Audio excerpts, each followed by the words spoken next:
Today on Real Pilates, we're going to talk about blood pressure. So while you may know that the standard is 120 over 80, did you know that stage 1 high blood pressure is 130 over 80 and stage 2 is 140 over 90? So that's not a lot of leeway there within those ranges of numbers. Your blood pressure is affected by a lot of different things. Some things that can cause high blood pressure are the things that we know about, right? Stress, really bad, excessive amounts of alcohol, excessive amounts of salt, like cured meats and salted things like wasabi, or not wasabi, the soy sauce and stuff like that.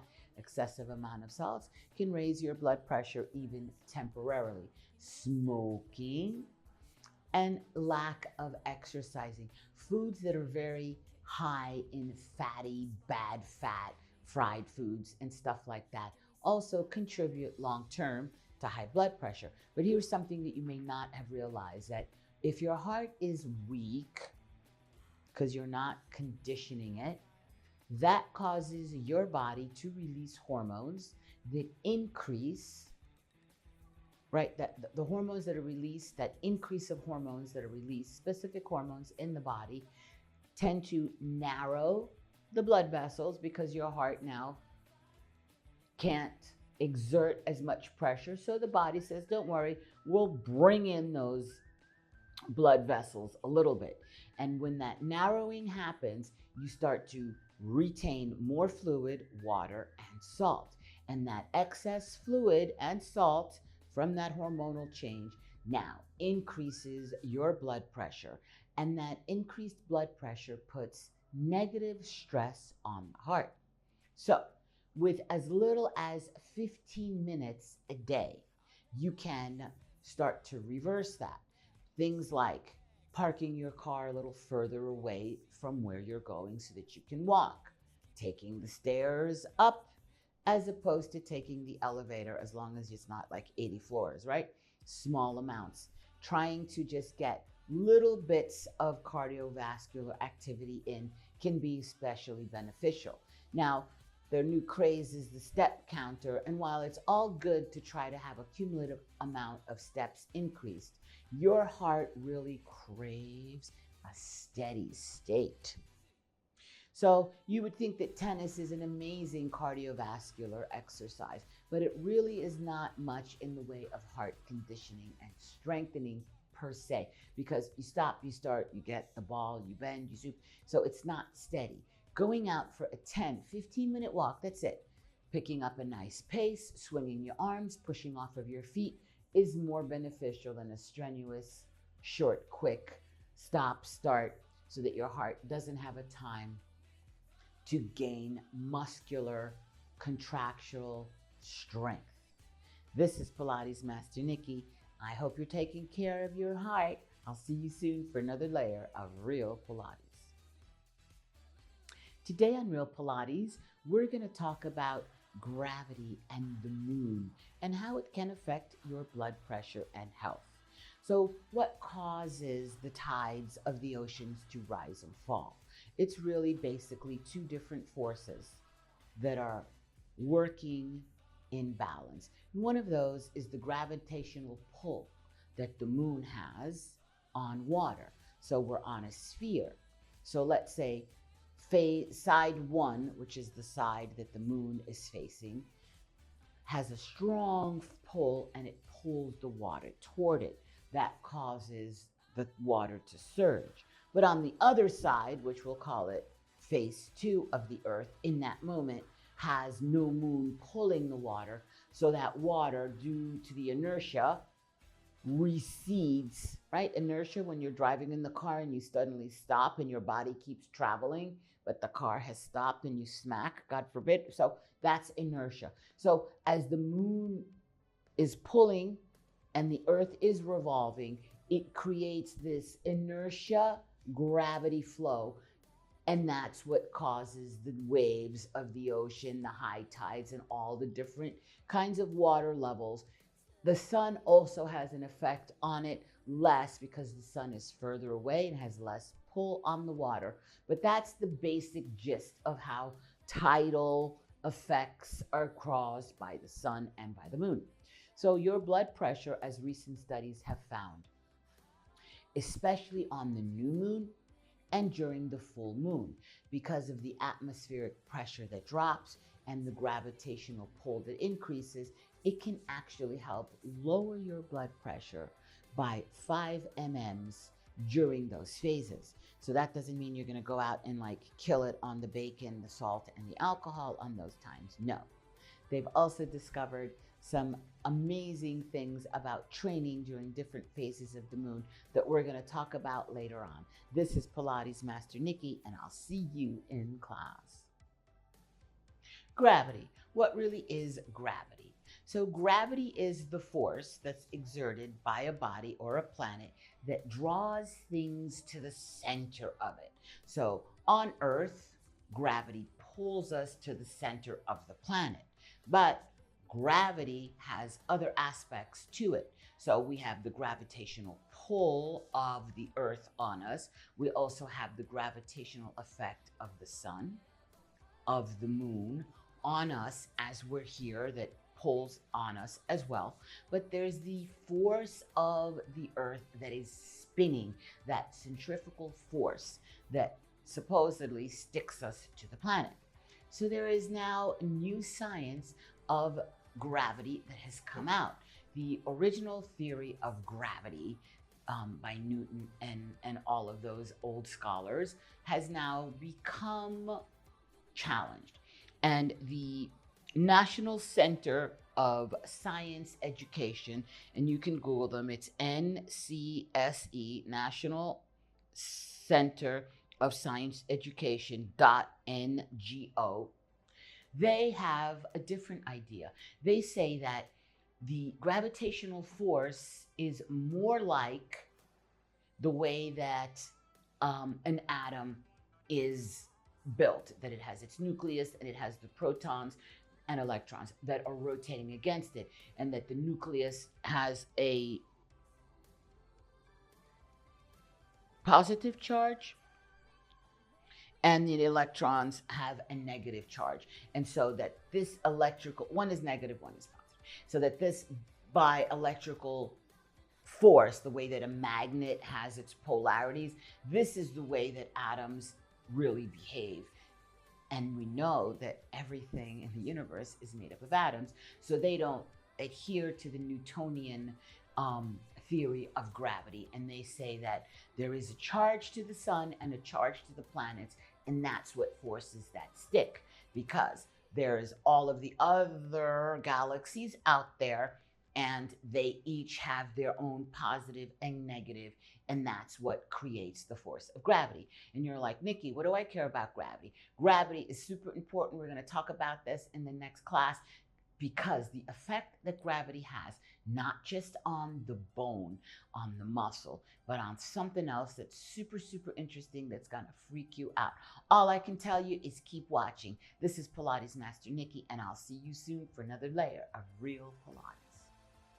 Today on Real Pilates, we're going to talk about the effect of gravity on the body.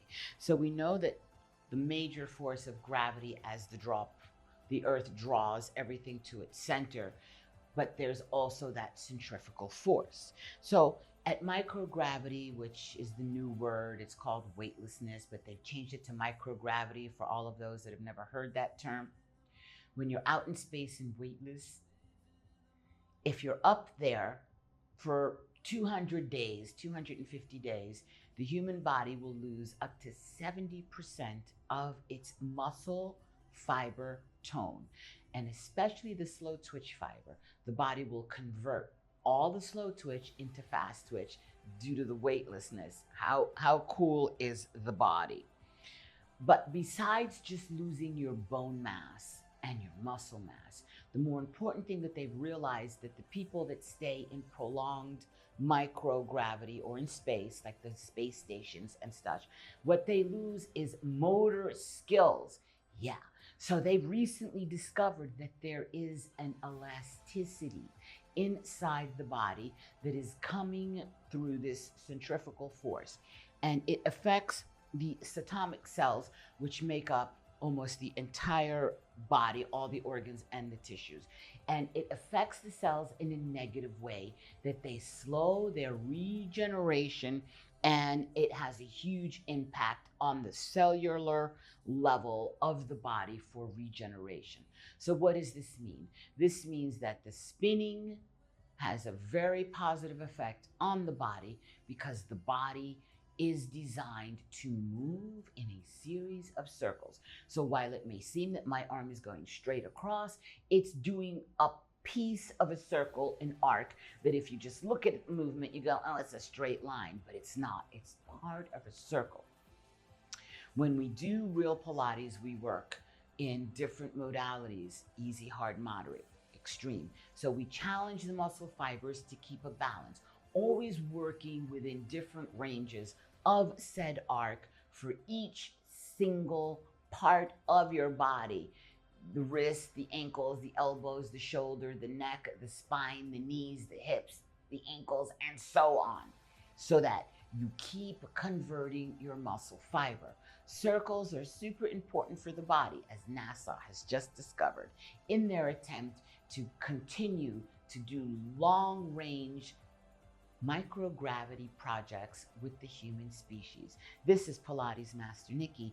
I'll keep circling around here for you, and I'll see you real soon for another layer of real Pilates. Science has recently made a new discovery about muscles. So muscles, even in their relaxed state, if your arm is just resting, they generate a force. This background tension that has just been discovered is expressed as a low frequency tone. So they are calling this the tone of muscles, not as in muscle tone, but the muscles actually give off a low frequency tone. As erroneously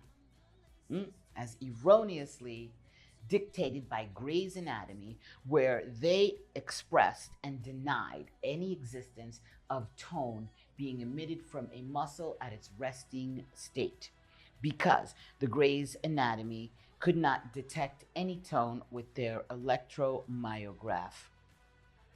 And so, excuse me, so they said that muscles only have a tone when they're in movement. And so now new science has proven this.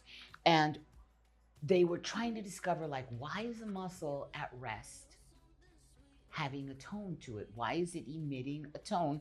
Why is it having this development?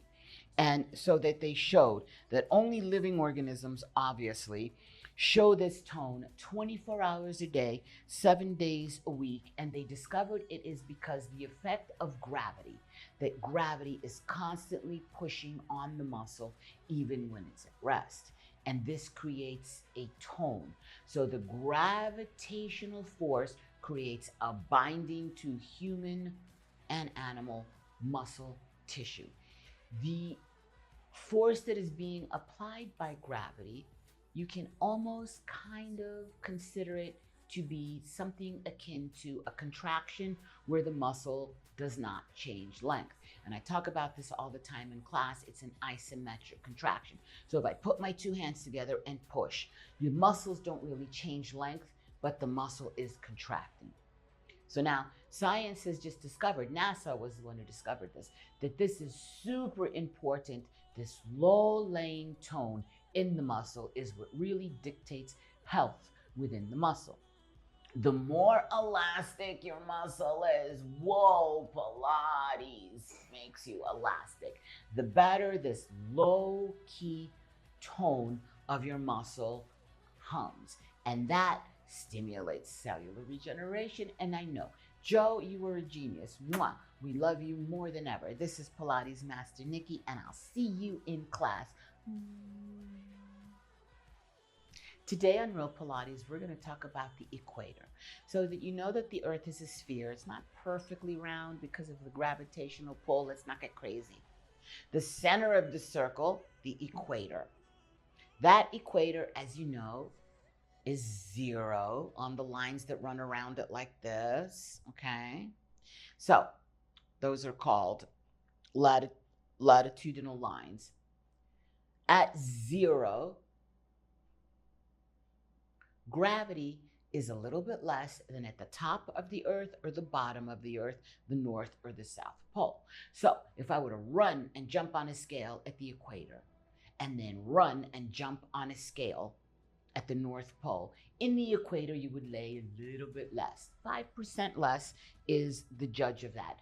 And the reason for that is because the centrifugal force as we spin, because remember we said gravity has 4 components: the pull of the Earth, the moon, the sun, and then the centrifugal, like the washing machine, right, that spinning thing, in the center is less. So living near the equator, 35 degrees above it, 35 degrees below it, right, is not the best kind of spot to be living on, they've recently discovered. I'll tell you where those lines are. So when you're on the equator, obviously you're living in a tropical rainforest. There's a lot more humidity. There's less oxygen because of the heat. It's a whole technical thing. I won't bore you with it. There's more solar radiation, obviously, because it's the roundest part. And as the Earth turns, right, that gives us 4 seasons in some places, the light is more consistent and it gets more radiation overall, cumulative, than other spots. They have discovered that people that live at latitudinal lines that are north 35 degrees or south 35 degrees are healthier. I know, they're happier and they're living longer. So they've tried to discover what is the reason for this. So besides the fact that we need the centrifugal force, the G-force, the gravity force is stronger, and that is better for us. So like, don't go to the moon, but if you happen to live close to the equator. So places that are on the equator are Colombia, Brazil, Kenya, Indonesia, right? Parts of those countries, maybe not all of that country. Countries that are north are going to be of that line are going to be North America, the Mediterranean, parts of Africa, that's north. And then, of course, on the south, I can't see where I wrote that now. Who the hell knows what that is? Oh yeah, on the south, it's Chile and places like that that are down there, that they're 35 degrees, and Argentina that are below. So once you're above the equator by 35 or so or below, that's considered the better zone. It's important that you get the right amount of vitamin D. And we're going to talk about that as we come up, and why living not on the equator is sometimes better. This is Pilates Master Nikki, and I'll see you whether you're on the equator or not in class. Today on Real Pilates, we're going to talk about the sun. So the sun, as you know, has a gravitational effect on the planet, which is a positive one. Sunshine is really good for you. I know, everybody's like, no, sunscreen, wrinkles, skin cancer, blah, blah, blah. But wait, hear me out. Sunshine will boost the testosterone levels in your body. Testosterone helps you build lean muscle, and it also helps you stay strong. So even women have testosterone, a little bit less than men. The sun also boosts the immune system, helps reduce inflammation and pain. It will make you more alert, like that bright sunshine. It reduces anxiety. It reduces depression, and it helps the body detox. Now wait, it's about the sun in moderation. For you to really absorb sun through the skin, which is different than absorbing it through the stomach, through food, that's also good. But when you absorb it through the skin, the body has to process it, and it goes through the liver, and it's just a different process than absorbing it through the stomach when it goes through the skin, because the vitamin D is produced with the cholesterol in the body. So it converts cholesterol. Yes, helps you lower cholesterol rates. Sun needs to be done in little doses, depending on where you live. Yes, in relation to the equator. The closer you are to the equator, the stronger the sun, the less sun you need to get. And then it depends on the season. In the winter, the angle is less, depending on where you live. Again, if you have real snow and stuff like that, then that has a different effect on how much sun you need to get. If you are tan, you are absorbing less sun because the melatonin that your body has made to tan you, to protect you from the sun, makes you absorb less. If you're more darker or olive skin, or you're colored of skin, you need to have more sunshine to absorb the same amount of vitamin D from someone that has less melatonin and has a lighter color of skin. So we would usually say 10 minutes a day to 30, depending on when you live, 2 or 3 times a day. It is important, listen here, for you to get 10 minutes of sun without sunscreen on anywhere. Like naked if you can, but let's not push it. Yes, but not 20 minutes, not half an hour. And the sun in the morning has a different angle to it, and it has a different color spectrum, and so it's super rich for vitamin D processing of the body. I know we wake up, we slather on the sunscreen, we're wearing the hats. Those of you that live in the equator area are hiding from the sun continuously, but the sun is our friend. Oh, and it also helps you heal wounds on the skin much faster if you're getting sun. This is Pilates Master Nikki. You are my sunshine, and I'll see you real soon for another layer of Real Pilates. Today on Real Pilates, we're going to continue to talk about the sun. So the positive effects of the sun, we've talked about them for the depression, the vitamin D absorption, when you absorb light through your skin. Your eyes, when your eyes get limited, early morning, late afternoon sun, that sun that reflects on the retina stimulates your body to produce more serotonin. That serotonin is a hormone that your body produces that helps you with moods. It helps you handle stress and anxiety, bringing that doggy down. It helps you with your appetite. Yes. When you get the sun, it stimulates the appetite, it helps stimulate digestion, but it helps you control your appetite. So if you're hungry and you go out and get a little bit of sun, it will quiet down. I know it sounds crazy, but it does help you quiet down because your body is eating through the skin. If you were not to get sun for a year, no sun, you're just inside, you're just a cube baby, it's really bad for the body. It's bad for the libido. It's bad for the emotions. It can create depression and anxiety and mood swings, but it also can lead to diabetes, to high blood pressure. I know, besides other things like rickets, but we won't go there. But too much sun, right? You're out there, you're gonna go, I'm gonna go for a little jog, and you go in the middle of the day and you're sweating your palungas off.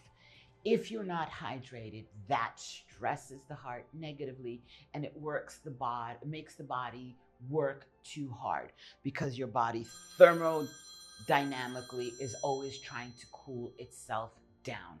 So too much sun is a negative thing. The dehydration, again, makes that heart work harder to circulate everything through the body so that you can have a better hemostasis or level of balance in the body of fluids, electrolytes, and all of that.